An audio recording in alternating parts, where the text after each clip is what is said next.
So yun, meron na naman tayong unboxing at meron na naman tayong upload.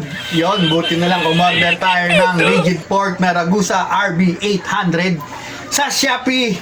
And guys, unboxing natin mamaya pakita natin sa video kung may kakabit natin sa road bike ng aking tatay. Kasi kay tatay ito na para hindi niya na nagagamit yung bike ko. Kaya yun, let's go. Unboxing natin muna. Woo!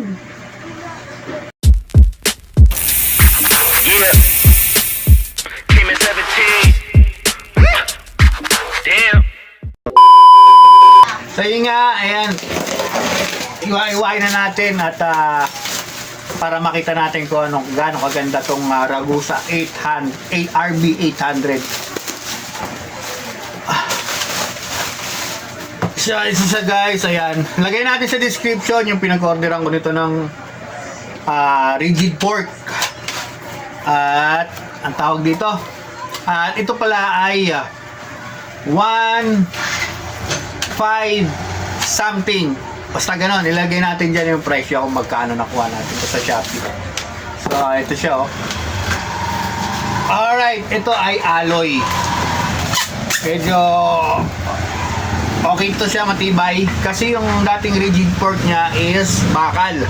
So siyempre pag nababasa ng ulan, nagkakalawang dito, yun doon nagkaroon ng issue at naputol habang siya ay nagbabike, no? So ito alloy na, hindi na ito kakalawangin. Ayan, Ragusa RB800. Ayan, ayun, naka-mirror yata, no? So maganda ang forma niya guys, maganda kulay red kasi ang bike niya is, ang matching ng combination ng color ng bike niya is white and red din. So, kumuha na siya ng red. Alright. So, yun guys. Ayan, napakita natin ng kanyang gulong. So, ito yung gulong niya. Ayan. Ang size ng gulong niya is 700C by 35. Ayan ang clearance. Magiging clearance sa 700C. So, hindi pa natin napipix kaya medyo tabingi pa. Ayan. So, ang kagandahan nga pala nito sa rigid fork na to is ready for rotor na siya for caliper. The brake, ayan. Pwede na siya and pwede rin V-brake ito. So, mas maganda kung naka-rotor, naka-caliper brake na siya.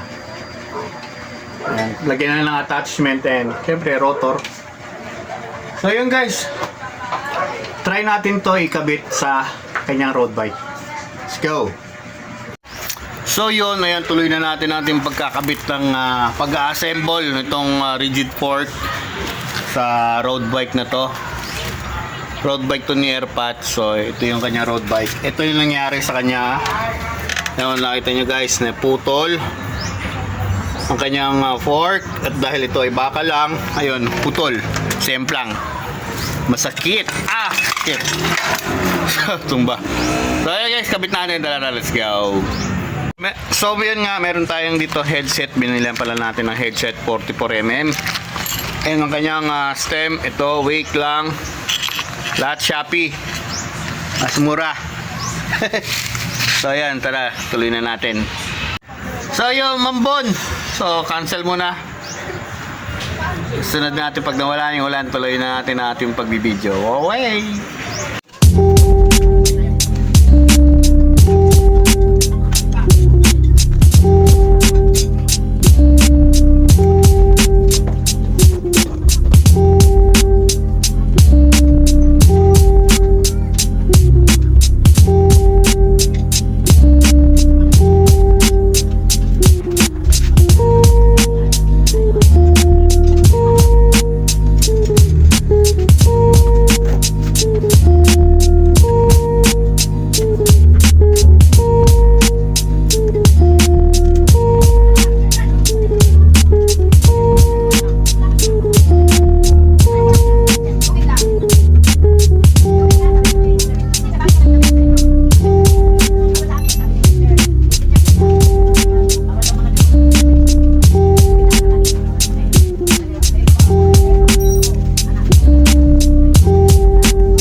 So, natapos na natin ang pag-assemble nitong rigid fork tsaka headset and stem.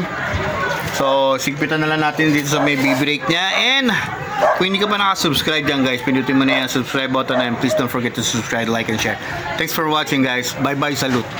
Have a good day.